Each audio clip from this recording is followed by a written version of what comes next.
There we go. Welcome once again to our ongoing weekly conversations in our Conscious Aging series. We have 13 episodes and 14 guests. Yes, we do this here from Paradiso Integrale in Umbria, Italy. I'm Mark Davenport, and with me is Heidi Heringline. Actually, I'm with her, actually.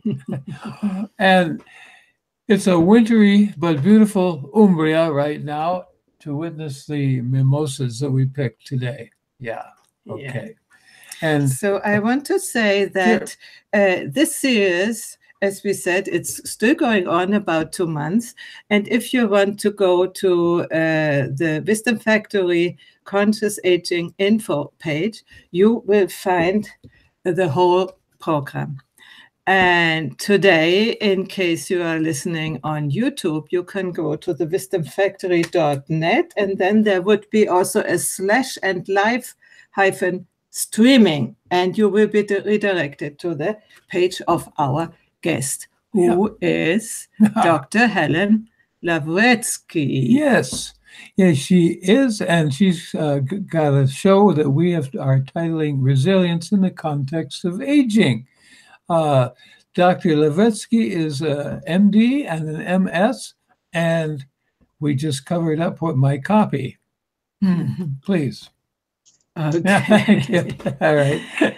So I want to say to Helen, can you go out of screen sharing so that we can see you in a moment? There we go. Okay. There we go. That's better. Here she is. Okay. And I don't think she's going to restrict herself too closely to that single topic of resilience. Actually, looking at her credentials, it appears she's quite adept at including whatever she finds to be helpful. And she's a geriatric psychiatrist and professor in residence and the Semel Scholar in Integrative Mental Health in the Department of Psychiatry at UCLA. And if you're here in Europe with us, that's the University of California in Los Angeles. Beyond such solid credentials, though, her background also includes Tai Chi and yoga, research into complementary, integrative, and mind-body approaches to the treatment of mood, cognitive odor, and cognitive disorders in older adults, work that has brought her prestigious awards. But we'll have to stop here, or we won't have time to actually talk with her. So say hello, Dr. Lavretsky. Hello, everybody. It's a pleasure being here, and thank you for inviting me to this program. Okay. I'm very committed to conscious aging myself, and I prefer to do it consciously. Exactly. Yes, don't we all?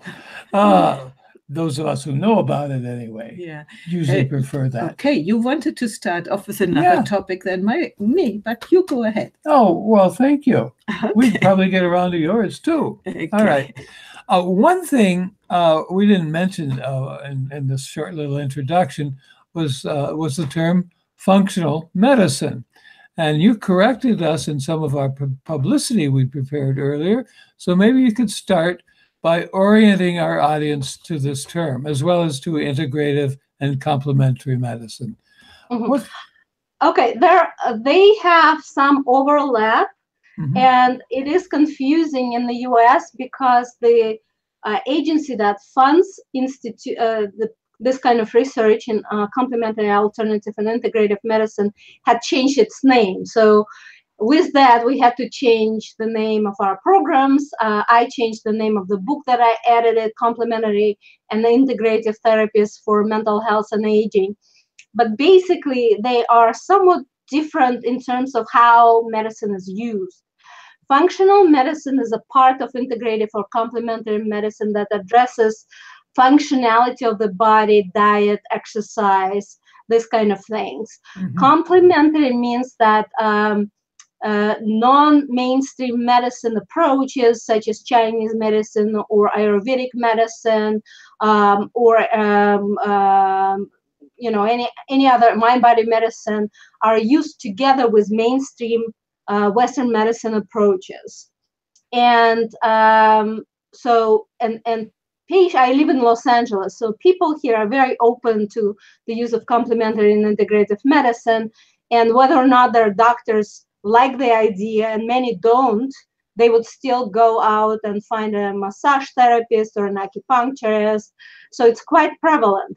And then they would use mainstream medicine and complementary approaches together to help their health or prevent diseases.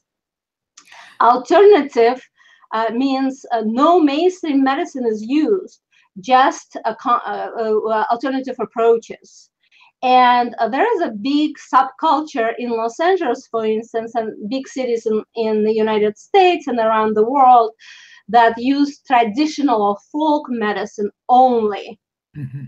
And they would not go to mainstream physicians for any reason.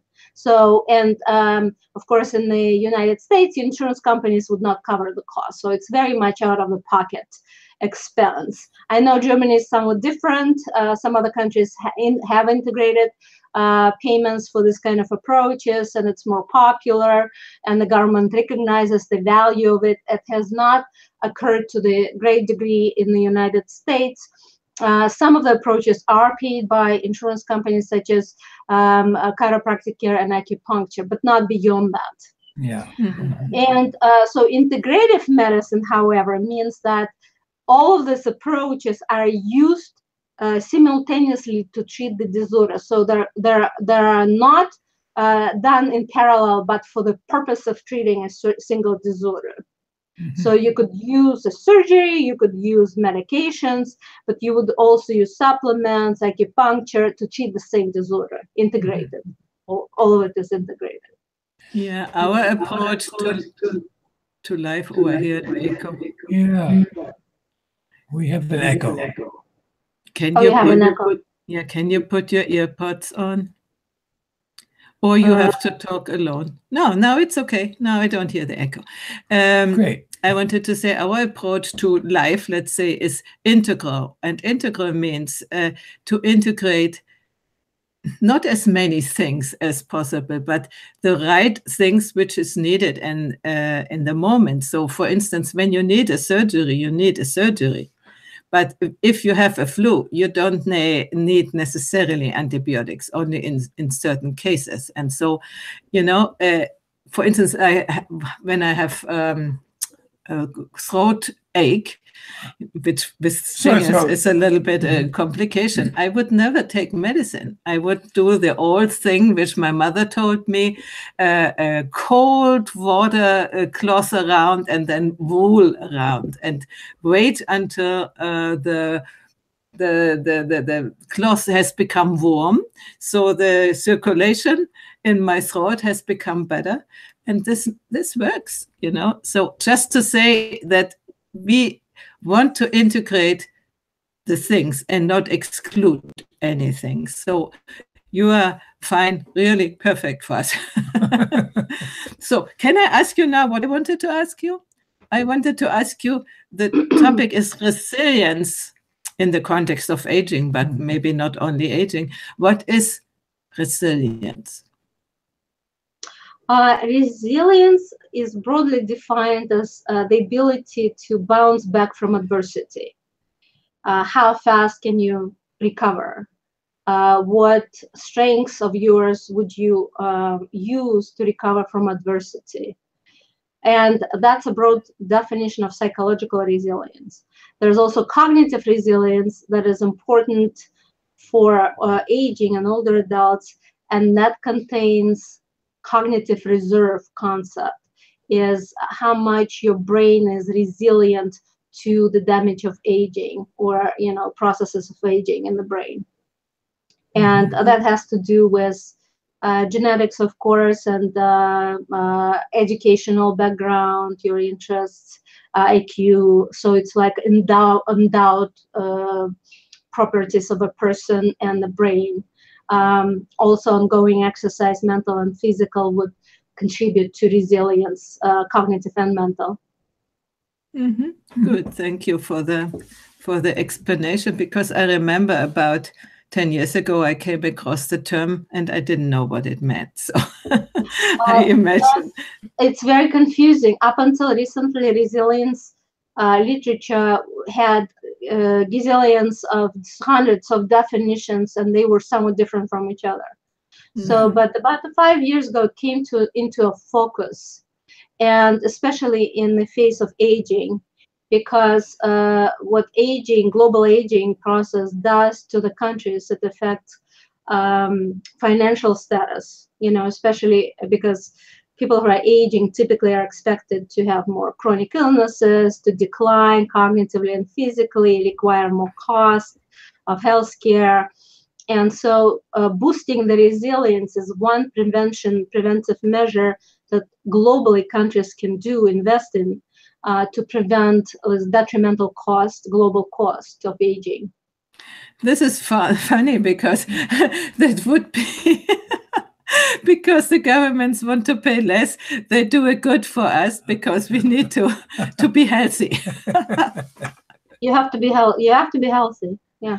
And that's a good push because so many people don't really care about. They think, the belief system, we are getting old and we cannot do that anymore. And when somebody else has to care for us. So employers in the United States figured it out about 10 years ago that workforce is aging. And with that, again, cost of healthcare and disability is going up. So they instituted wellness programs, large corporations like Coca-Cola, Boeing, any others. My university now has really comprehensive wellness program where employees are encouraged to lose weight, exercise, stress reduction, yoga, positioning. If they have to sit straight, there are exercises for the back to maintain their health.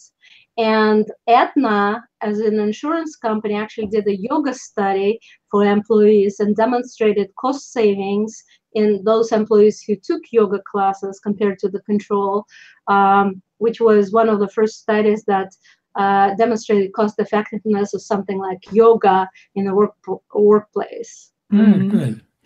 Yeah. So you have prepared a slideshow, and you can find it, people, on her personal page, thewisdomfactory.net/Helen-Lavretsky, and there is to be downloaded all the slides. And I wonder if you want to talk a little bit about that, because you are not only a practitioner, but you are doing also research on these things. And I wonder what you... Right. I'm a geriatric psychiatrist and neuroscientist, and I do studies of yoga, meditation, chanting meditation, and Tai Chi for older adults who either have depression or mild cognitive impairment, or caregivers of dementia patients, family members who are stressed, to decrease stress. That was my first study. That was like a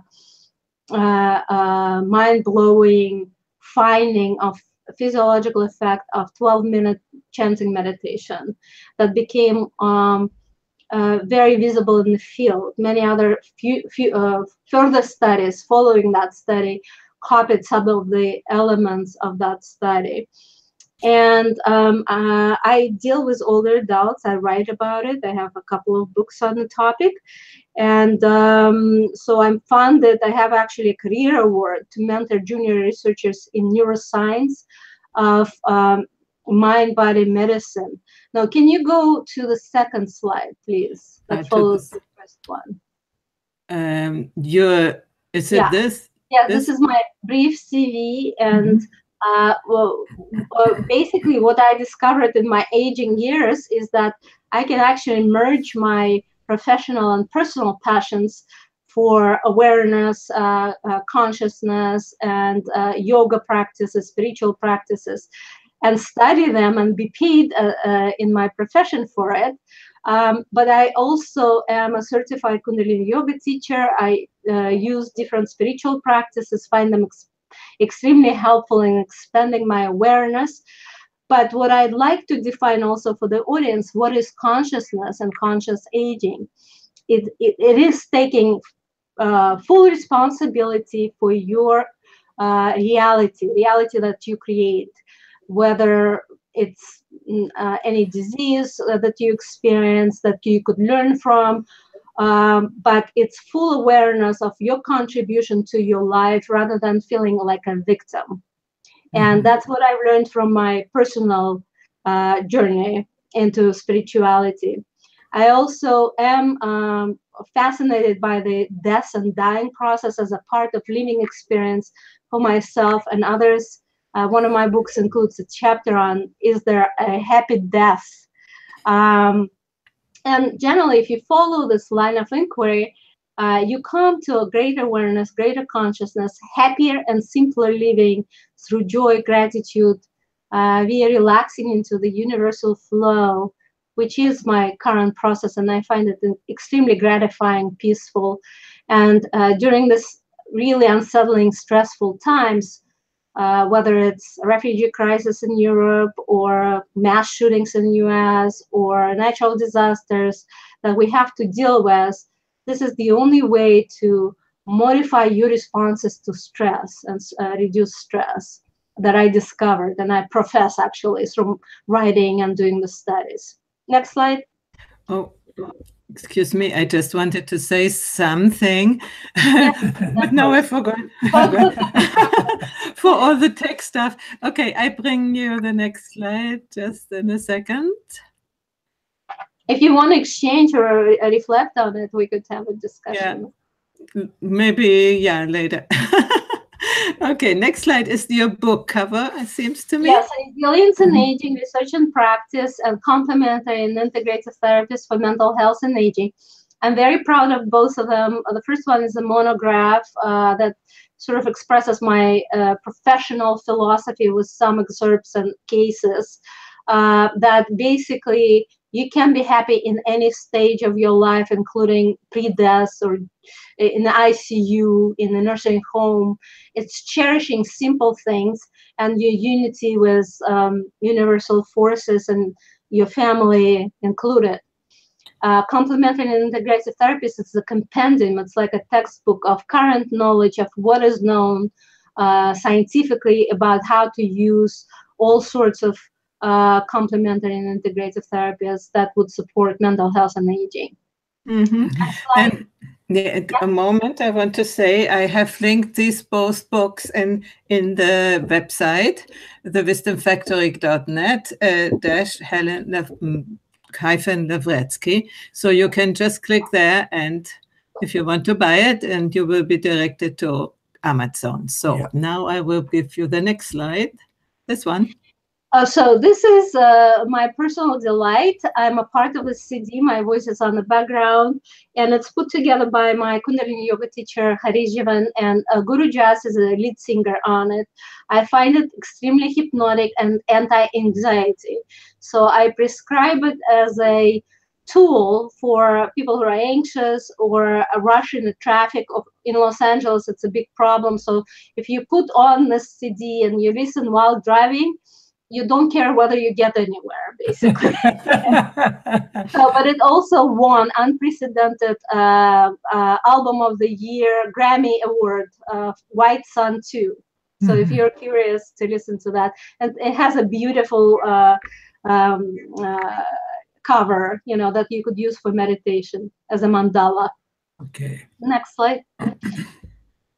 So I basically use art as a universal language, like studying chanting meditation or participating in it as an exercise of creating your own reality. And you could master art and express your authentic self, your soul purpose in this art, when in everyday life you may not be able to. You may be at a boring job otherwise. But art can unleash your creative self and make your life meaningful. So our next conference that we're putting together here in Los Angeles and will be streamlining will be on the healing power of sound, and we'll gather together neuroscientists and scholars of music therapy and sound healing who applied it to various mental and physical disorders. Not necessarily aging, but of aging. We're planning on streamlining this, so you're welcome to visit the website and see all the particulars about the schedule. We have an opera singer who will be giving a workshop on the use of your sound, listening to yourself, listening to your authentic heart-produced sound is the best connection with the divine energy, your authentic energy. Next slide. And I want to say this, I'm absolutely agreeing, as I'm a classical singer too. I really enjoy to be able to work with sound for the good of people. So so so this the other practices, mind-body practices, besides art and sound healing that I use are yoga, meditation, Tai Chi, and Qigong. But many others like Aikido, prayer rituals are practices, ancient practices designed to help free consciousness change how we experience the world. And again, it's our connection to our soul, authentic self, by cultivating awareness and our connection to our ability to create reality. We experience ourselves, our lives as living works of art, as children of God, nature, or Mother Earth, and unique expression of larger universe that surrounds us. So it's a very expensive practice that I enjoy myself, and I enjoy seeing changes in my patients and participants in the study as they engulf into these practices. And so the next slide actually talks about a Western concept, model of stress and health that I mentioned, why use these practices. It is because we're bombarded by stress from all angles of our lives. It's either major life events, environmental stressors, pollution, work, home, neighborhood, trauma, abuse, history of, and then our brain and our central nervous system and endocrine system and immune system have to process this bombardment in order to maintain allostasis, which is permanence in a phase of stress that leads to our bodies and minds being able to adapt to stressful stimulus. And if it's normal, the body remains more or less stable. It goes up and down, but basically all the physiological responses remain stable, although they're modified by individual differences like genetics, developmental factors, experiences, and then lifestyle factors like diet, smoking, exercise, drinking. But if the stress becomes too much or too chronic, or those behavioral responses are maladaptive, like drinking or using drugs, allostatic load is maladaptive, meaning that it creates disease state. And that underlines very many diseases of aging, like heart disease, cancer, arthritis, Alzheimer's disease, any inflammatory diseases, you name it. And so the practices that I listed help modify stress response. So people learn that while they cannot control what's going on outside of them, they can control what's going inside of them, how they respond to outside events and modulate their stress responses. And that's one of the value of mind-body practices. Sure. And there are other benefits that I'll talk about later. Do you have any questions? No, not really at the moment, but I want to remind the viewers that you can download the presentation on the website, because that might be a little bit too small for them to see all these. You have something to say? Do. Yeah. So I was wondering, at what age are the patients generally when you come into contact with them in your practice? In my case, they're all older. Yeah. I'm a geriatric psychiatrist, so I'm committed. I mean, define older, right? Yeah. So as we get older, older moves. Yeah, older than me. Okay. My youngest was 50. Yeah. And the oldest was 95, maybe. Yeah. Okay. So it's quite a spread, but it's, when 50 years of age is when people start experiencing burden of aging. Some start earlier, some start later, but at 50, especially in women with menopause, heart disease shows up, cancer, all of the shifts occur in the 50s. And then your lifestyle really, really matters, especially the earlier you start the awareness.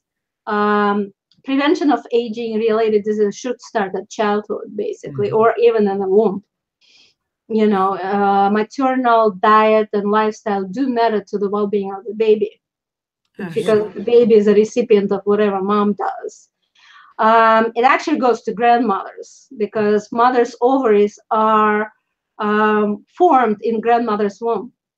Yeah, true. So, and that's how you track traumatic experiences, grandmothers, mothers, and then children, 3 generations, just because of the impact. This is interesting. So World War II is still alive and well in millions and millions of people. Yes. Books are written about grandchildren of survivors of the Second World War. Yeah. So, and it's real, so, and they, besides this genetic imprinting, they get imprinted patterns of behavior when they're born from mothers, who are the recipients of this trauma from the grandparents. Mm-hmm. Yeah. We are working on it. Okay, so you have to be very aware of what factors might be contributing and work at this. So it's a conscious effort to make your life better and not be a victim of the circumstance. For example, you were born into this family. That's what my studies show. You can't do that. You are not a victim of your genes, of your family patterns, or your genetics. You can't change it. You just have to put your mind to it and your will. Exactly, the will and a certain amount of discipline, I would say. And it's work. Yeah, and also deal with the resistance, because we often are blocked, because we know we should do that, but then we don't.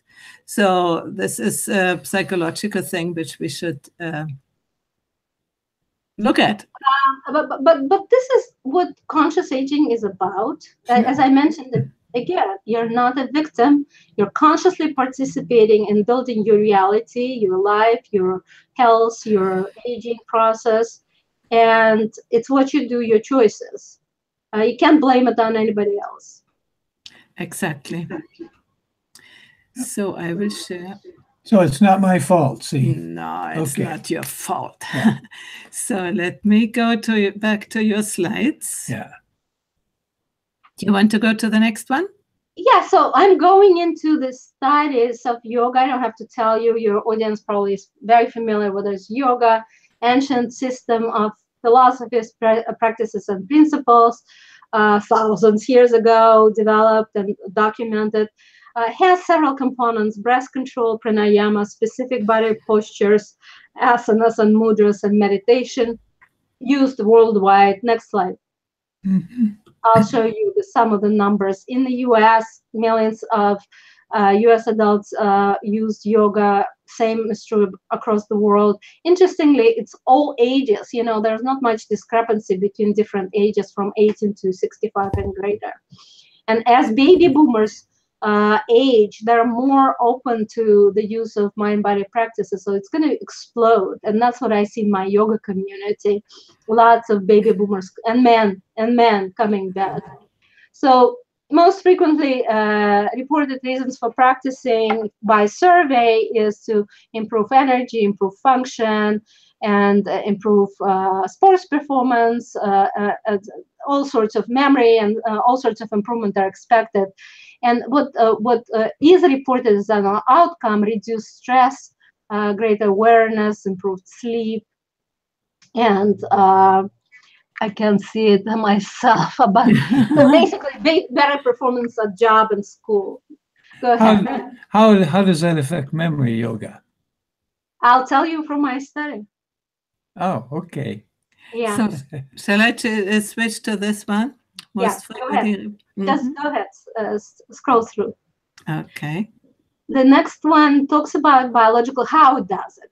So Chris Trigger and colleagues documented that it affects autonomic nervous system.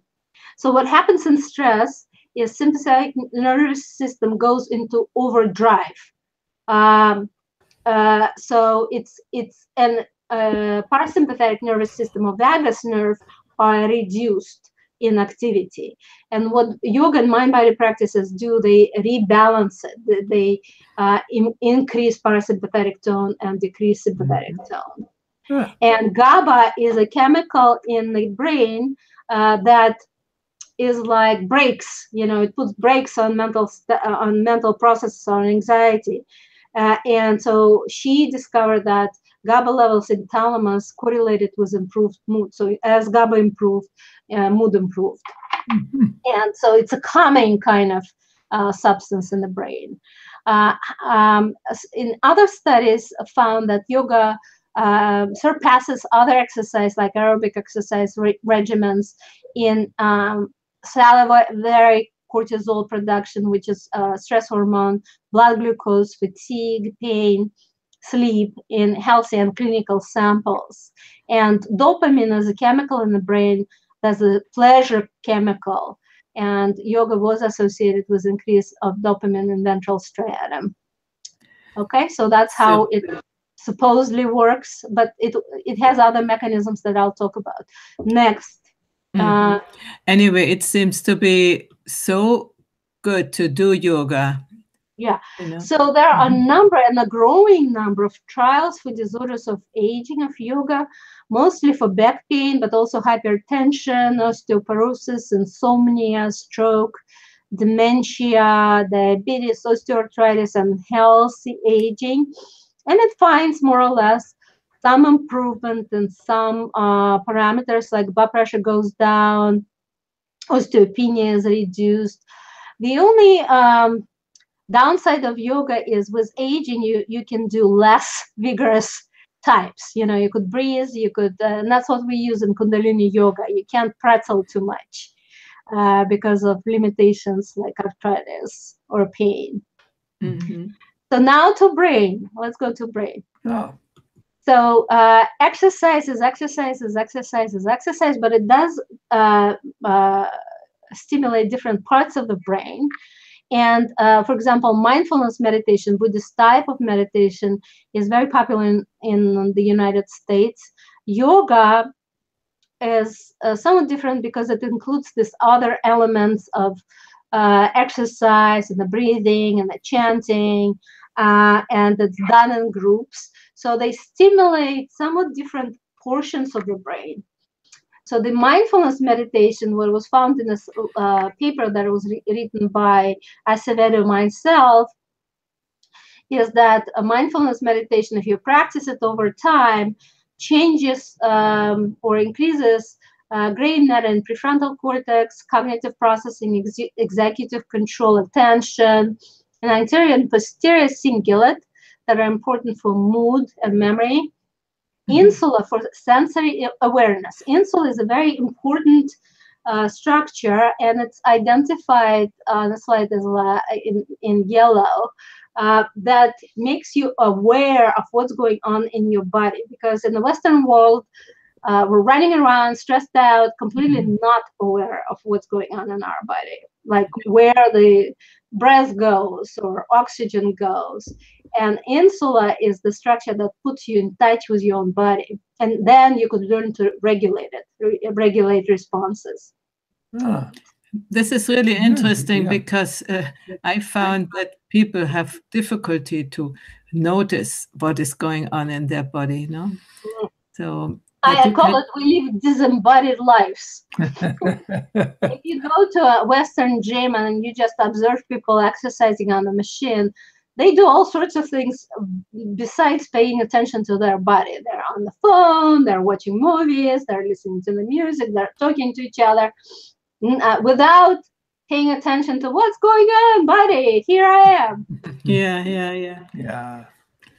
So, and it's a very important component of awareness. So now, comparing mindful exercise and mindfulness, I'm not going to go into it because you review this in your slides, but I have to tell you what is it important for, what functions these areas are important for. Motor, emotional, and somatosensory integration. So it's greater awareness of self, of your body and mind, consciousness. It could be used for treatment of mood disorders, anxiety, ADHD, movement disorders, stress, and judgment, discernment. Those are higher functions of the human being. So by doing this, you become more aware and hopefully higher functioning individual. Next. Okay, here we are. So that's the first yoga study to reduce stress and improve functioning in family dementia caregivers. It was sponsored by the Alzheimer's Research and Prevention Foundation. Caregivers are very stressed and they have no time to go to yoga studio. So this practice is only 12 minutes a day for 8 weeks. And the control group was asked to go to a quiet place, close their eyes, listen to instrumental music for the same duration of time. Okay, next. And so we recruited 39 caregivers, and a new concept for caregivers. I can take 20 minutes a day for myself because they weren't. And then we measured all sorts of things: distress, depressive symptoms, anxiety, burden, cytokines, which is inflammation in the body, cortisol, stress, catecholamine, stress, cognition. We did PET scan, which is metabolism of the brain, fMRI, NF-kappa B, which is nuclear in the cell, inflammatory, and telomerase and gene expression had to do with cellular aging and inflammation. Okay, so let's go to the results. Oh, the Kirtan Kriya is a beautiful chanting meditation. Has a melody. As a singer, you could sing it of this. Satanama,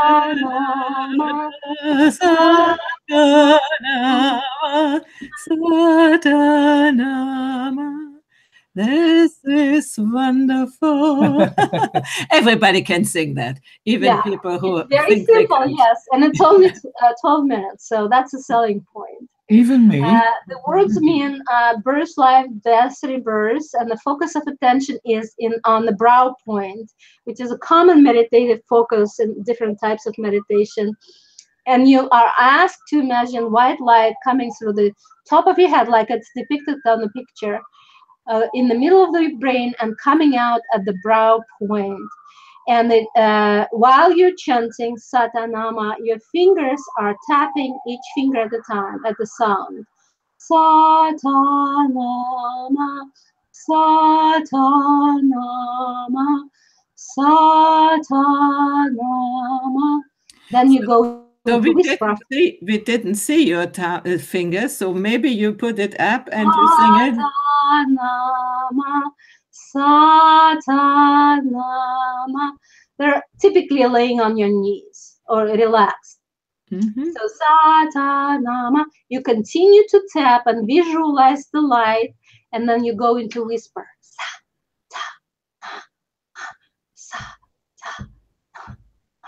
Then you go into silent chant, but fingers and visualizations are still going for 3 minutes. And then we gave out CDs that has this cue. And after that, you whisper again for 2 minutes, and then you go out and chant out Satanama, Satanama for 2 minutes altogether. 2 minutes, 2 minutes, 3 minutes, 2 minutes, 2 minutes. And you generated so much chi in your fingers that you want to spread it around. Bless yourself with your own energy. And just stretch, good energy. You're energizing yourself, which is important for caregivers. And go next. So the groups did not differ in age, education, months of depression. They were quite depressed for a long time. About 5 years of caregiving, lots of hours per week given. CRS and CVRF are vascular and medical health, because caregivers decline faster than non-caregivers peers. They die, have higher mortality, 60% higher mortality from stress. And go next to the lines. And so this is a depression score, and the meditation in blue significantly reduced over time over the course of 8 weeks.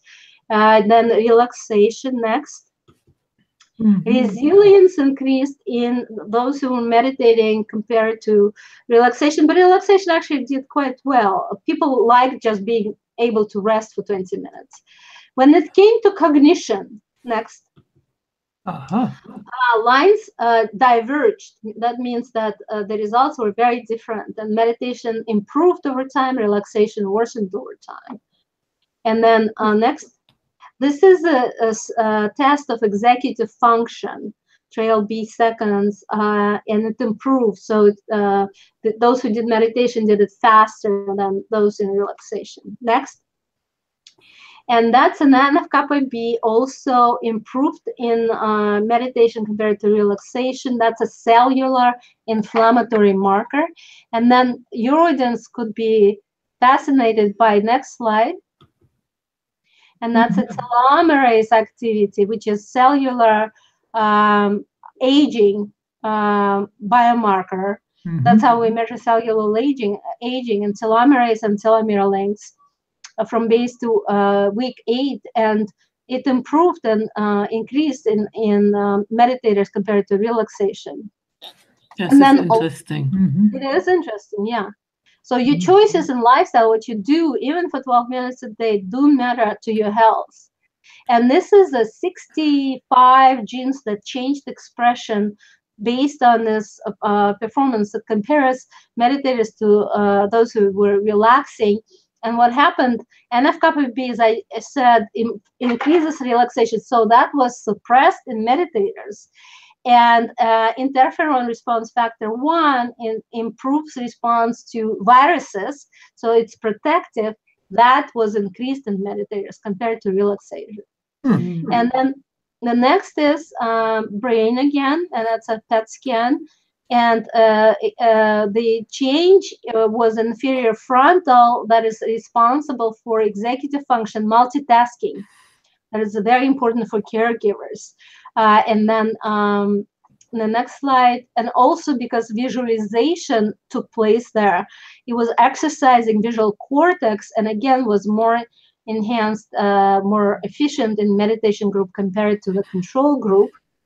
And the next thing, fMRI showed higher activity in functional network that is self-referential. So it increases awareness of self, of your body and mind, and that lays in this red spot overlaying blue spots in anterior cingulate and frontal orbital cortex and insula. Remember I said insula is important in how you perceive your body, how aware you are of what's going on with your body.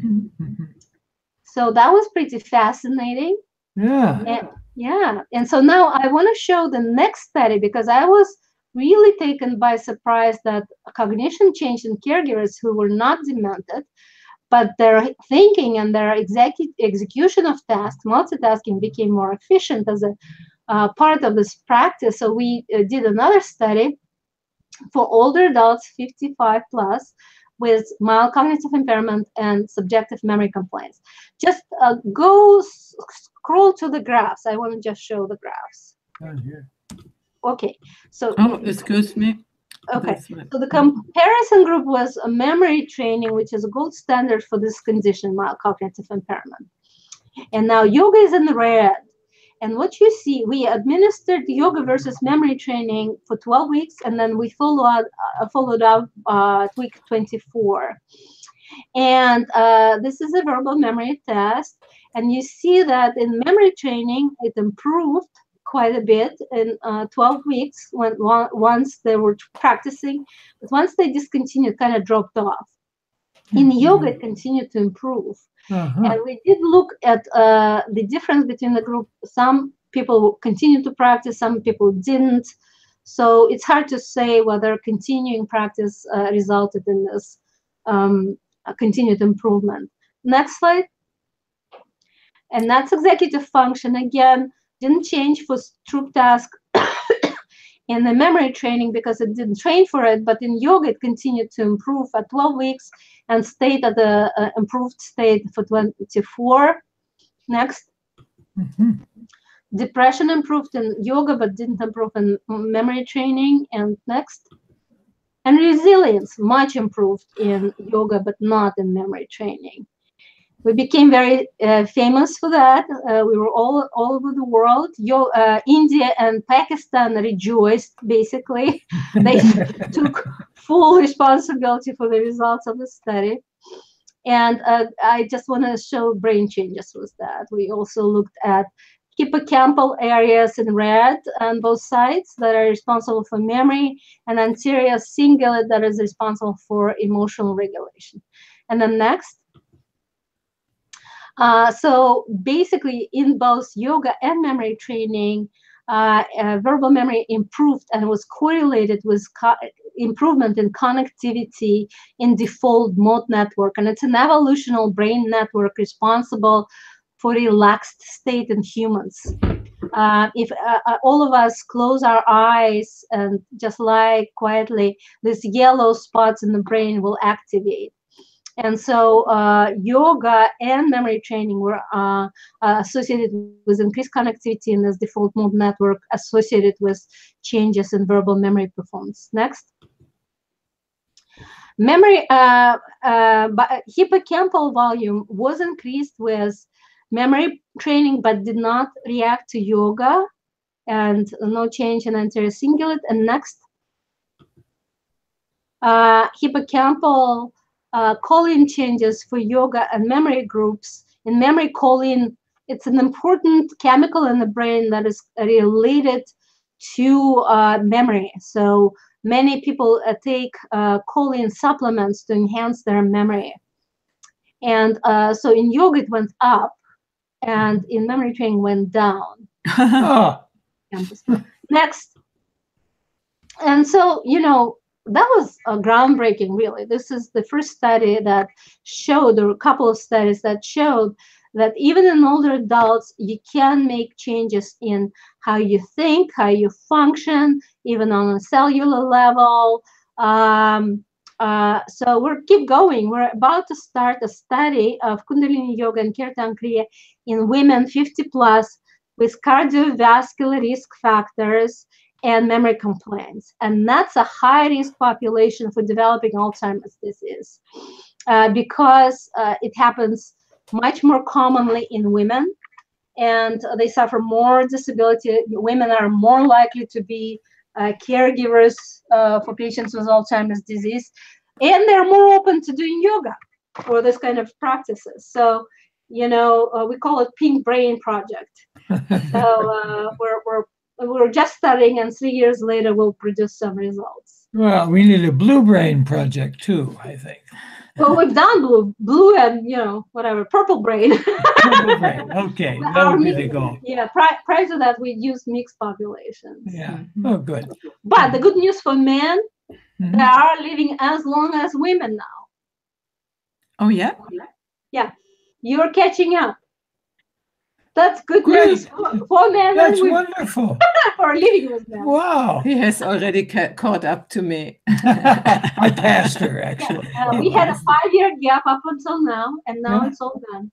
What is it due to? What do you think? What is lifestyle factors, women entering workforce that is more stressful, also picking up drug, alcohol, and smoking, especially in baby boomers. Men, however, are becoming more careful and aware of health, dropping smoking. Smoking is clearly related to that.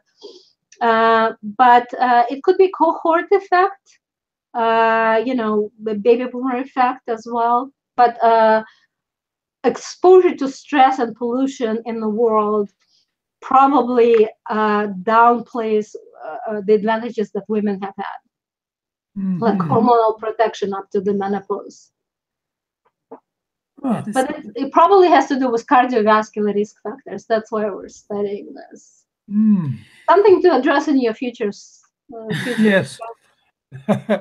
Come back next year and tell us. Yes. Yeah. Okay. I find it interesting because some people say studies show that we will live longer and longer, and others say no, because of pollution and sugar we eat and all the stuff we eat, actually the life expectancy has lowered. What do you think about that? They did say for cohorts of children, I mean, this kind of research is very confusing because, you know, 10 years ago they said one thing and now they're saying another thing. Pollution, no question, plays a role, and dietary choices, and also obesity epidemic in some countries. But the children born now don't have the advantage of living longer.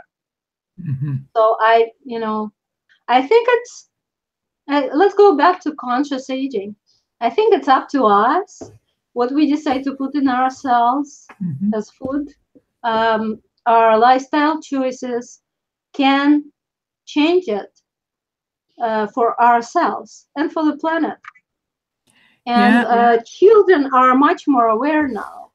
You know, they pick up environmental causes. If you look at 6, 11, 14-year-olds, recently in this mass shooting, it's breathtaking to listen to 17, 18-year-olds in Florida. They're so articulate. They understand the problem so well that I say future belongs to them, whatever they make out of the world. And our role is to protect them and share our wisdom with them. Yeah, and to I hear the echo. Yeah. I don't want to talk. I think you have to talk because there is an echo there and people will hear that. Oh, now it's gone. Now I can say something. Say. I'm getting confused about it. No, I wanted to say we can do a lot. But for instance, the air, I'm living here in Italy. Up to 6-7 years ago, there was in our region no visible pollution. Now you see this the sort of hanging cloud on the bottom of the mountains. You cannot choose that to avoid. So would you move?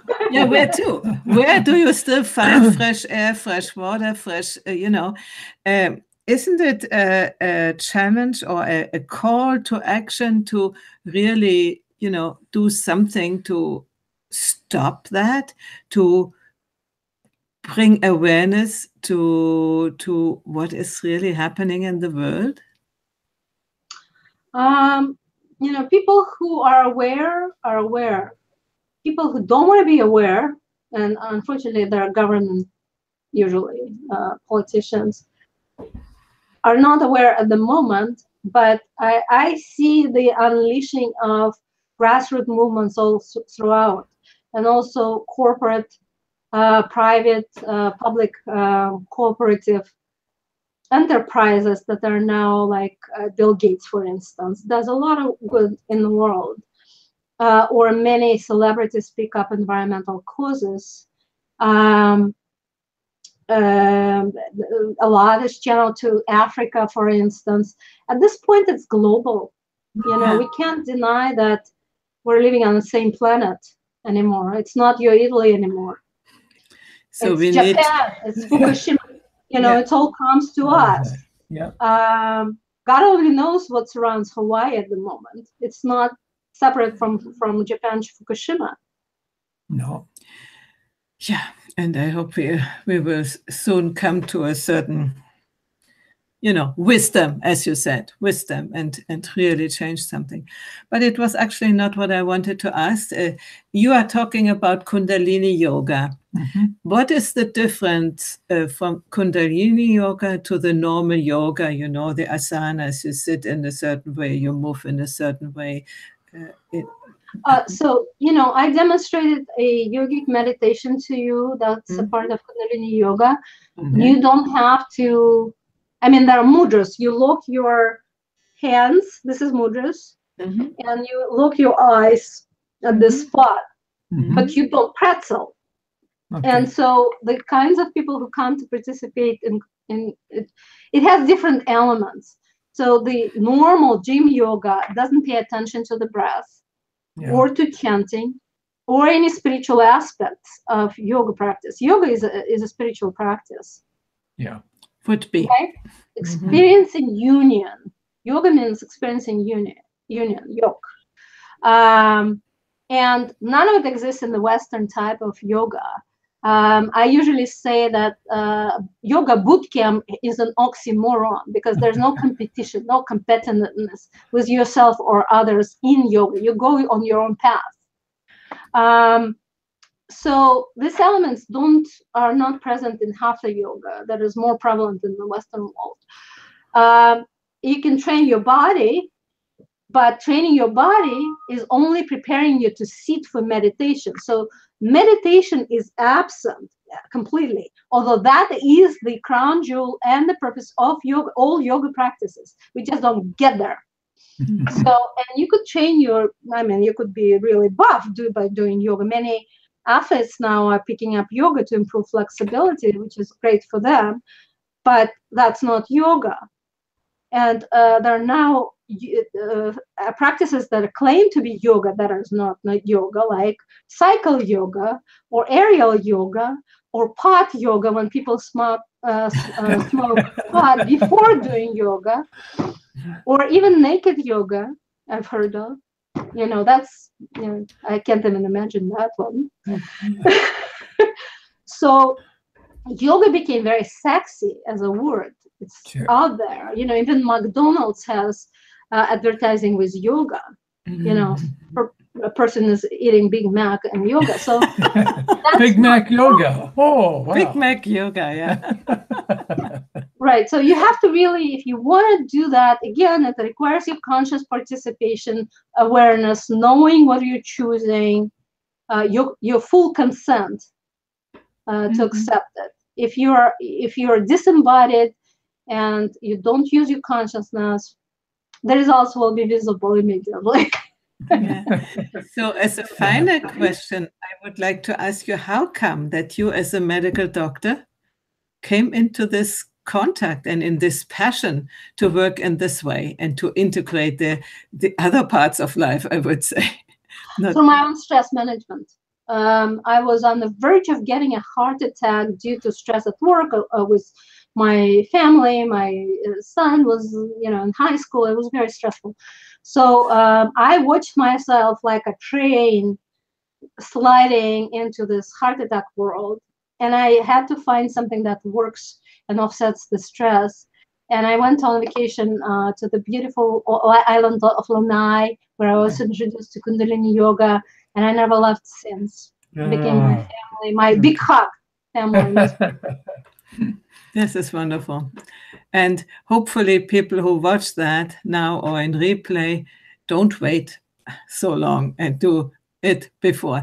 And there is on the website, on this page of thewisdomfactory.net/Helen-Lavretsky, there is also a video where you guide it to the meditation, where you explain it again, what you said today, or download the slideshow and read it and do it. Well, you said, don't wait. Yes. Don't wait until the heart attack is right around the corner. Do it now. It's never too late. It's never too late, but don't wait too long until maybe you pay too much. That's what I wanted to give over to our audience. And thank you. Thank you very much for being with us. It was really enlightening. And, sometimes to see the results of the studies, it's not bad, because otherwise people say, yoga is good and meditation is good. But now you showed to us really the difference. And I hope people feel inspired to take it on. Yeah. Many thanks and blessings to everybody. Thank you very much. And see you again, hopefully. Thanks so much. Bye-bye, everybody. Bye-bye.